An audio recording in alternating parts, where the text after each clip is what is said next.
Good afternoon, super friends, and welcome to the Saturday, May 30th edition of the Sacred News and Weather.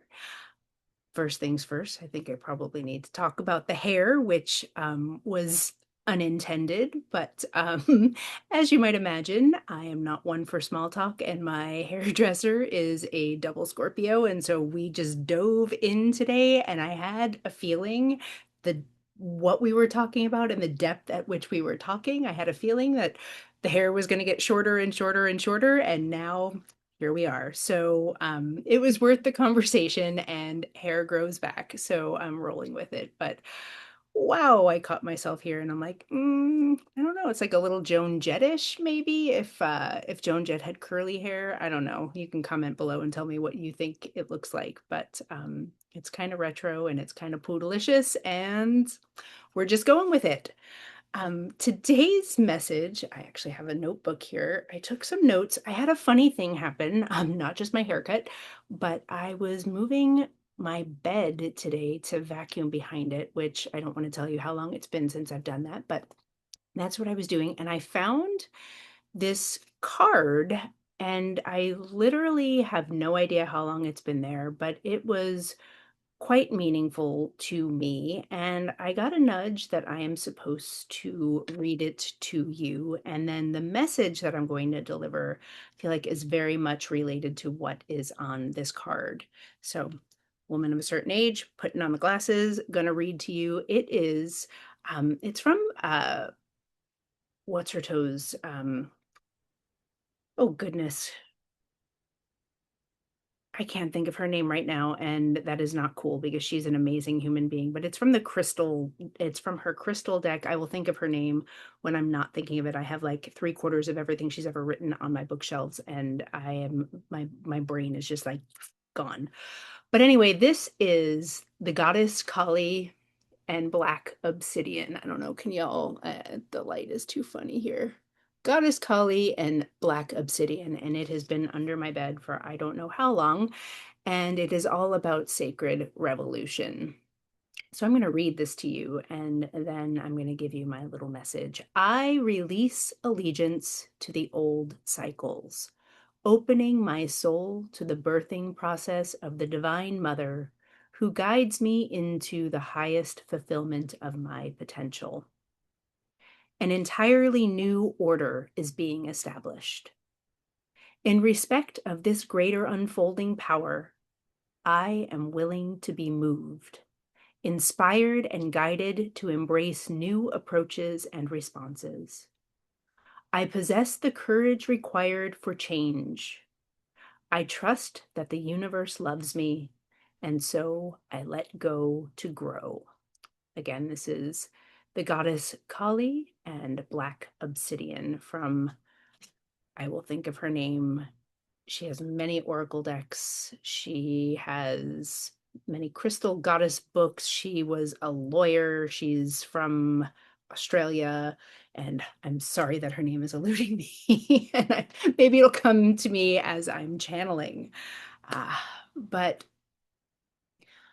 as with everything I do, take what resonates, leave the rest behind, and know that these messages are timeless. So whether you're tuning in real time on May 30th, Saturday afternoon, or a later date, please know that if you are tuning in, there likely is something here for you.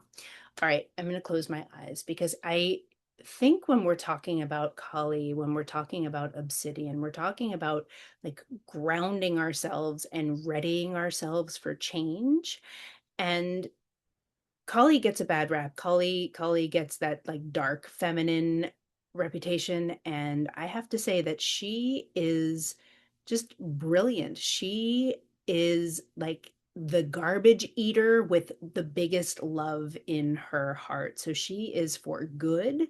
She is here to like really destroy anything and everything that is not love so that you can be left with your love.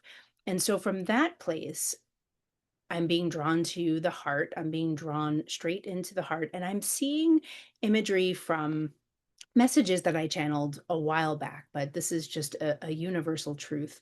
I'm seeing the divine masculine and the divine feminine, the way they show up in their full divinity in their heart center, wherein the divine feminine is the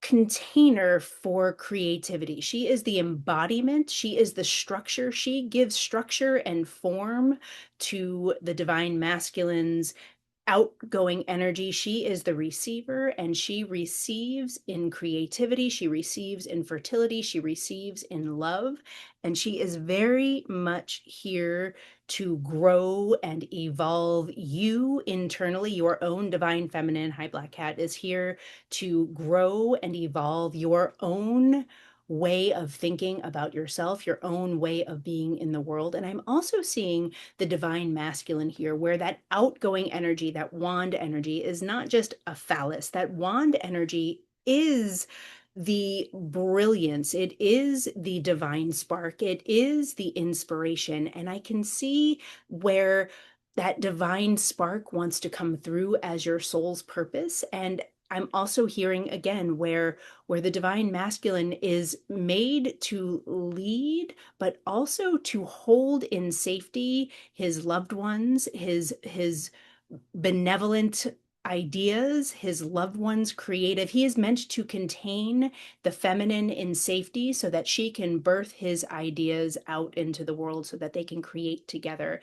And what I'm seeing here, as I received that card under my bed this afternoon, and as I'm receiving this energy now, I'm seeing where the change, the sacred revolution that wants to happen, that the sacred revolution that is being talked about in that card, is really about your soul's purpose. So it could be two separate energies. It could be a divine feminine and a divine masculine. But what I'm really seeing is the way we are embodying it in our own hearts today, the way that particularly the masculine energy feels outmoded. And what does that mean, outmoded? The masculine energy feels like, in order, and this is true for both, but I'm feeling it particularly on the masculine side, the masculine is trying to manifest his soul's purpose by doing what he has always done, by relying on what he believes are what he knows, like the skills that he knows, the way of doing things that he knows,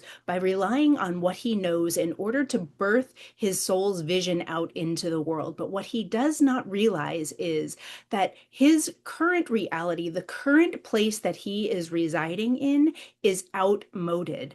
The reality that he is in, where he believes he is in the world, is outmoded. It is a former version of himself. It is a past version. It is rooted in past and wounding, and not all wounding, like healthy past, beautiful past, but also wounding. And this is not the way we actually manifest our soul's purpose. This may be a way that we do things when we are younger. We set our goal, like we set our eye on, this is what I want for myself, and then we set out a map, point A to B to C to D to E, until we land where we want to be, and then we're like, okay, I have landed. And the problem is that there was this feeling of, okay, I landed, and I landed way back there, and now I'm not there, and I'm here, and I'm trying to build something new from where I was back there. But there's all of this time and space, and all of this maturity, and all of this stagnation as well in between. And now the masculine is trying to manifest from this old place in this new form. And so what I'm seeing is there's an invitation to really soften into his own divine feminine energy, to soften into Kali, to soften into the mother energy. Again, this doesn't necessarily mean to soften into a woman or into a feminine, or even to soften into a man who embodies his divine feminine. It's not about another person, but it can be. But it really feels more inward. It really feels more inside himself. And also, I'm saying him because that's what I'm seeing, but the him can be a her. This is actually genderless. I'm just sharing what's coming out of my mouth. You find yourself where you see yourself.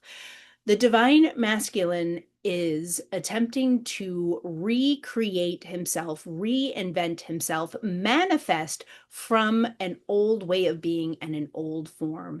And what wants to happen is everything wants to fall away, everything wants to soften, softening into his own feminine energy, softening into her own feminine energy, softening into the feminine so that you can create and manifest from this whole, healed, soft, new place and birth this new form, birth your soul's purpose from this new place inside of your being.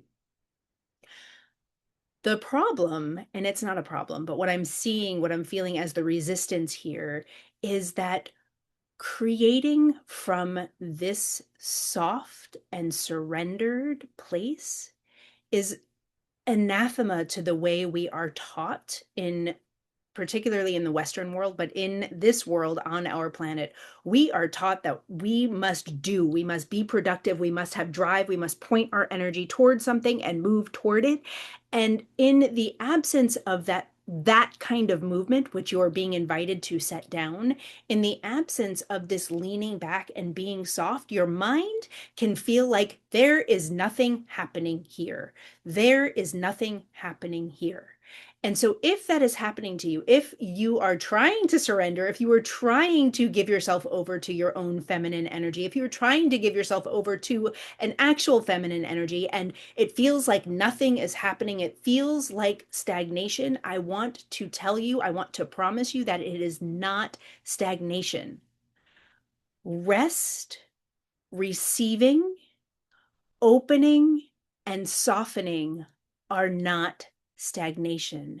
They are the foundation, the structure that is beneath the way we move ourselves toward our soul's purpose. Our soul's purpose will not be attained by doing. You can attain things and stuff, you can achieve things and stuff, but you are not going to come into spiritual integrity. You're not going to come into full alignment with all that is possible for you, which, by the way, is infinitely more abundant. There's infinitely more wealth, there's infinitely more love, there's infinitely more for you when you are manifesting from this much softer, much more surrendered place. Your body, your being just doesn't know it yet. And so each time you're like, I'm not doing anything, I'm supposed to be doing something here, and you're being driven to rest, or you're being driven to meditate, or you're being driven to reach out to someone who makes you feel good, or you're being driven to sit with your face in the sun or put your feet in the water, please know, let this message be proof that you are actually manifesting your soul's purpose. It is not in the doingness that is going to create this spiritual alignment for you to come into the fullness of your potential, for you to come into the fullness of your abundance, for you to come into the fullness of the love that is available to both give and receive. It is not through doing. It is truly through surrendering to your heart, surrendering to rest, surrendering to what is, and surrendering to what is not, which is non-action, inaction, until your divinely inspired next right action emerges when your masculine and feminine align and they come together and they are birthed from your heart. I think this is what I got, and I still am shocked when I open my eyes and I see myself. It's going to be an interesting couple of weeks until this grows out. Please like and share, subscribe, share your, oops, I got a too short haircut story, share what you are birthing in the world, share your difficulties, come down, talk to me, let me know you're here. Thank you so much. I will see you. I may not see you tomorrow. I'm leading our local unchurch service, and then my daughter has a choir concert. So if I do come in tomorrow, it's going to be tomorrow evening. So if I don't see you, I will definitely see you on Monday. Take care. Thank you again. Bye-bye.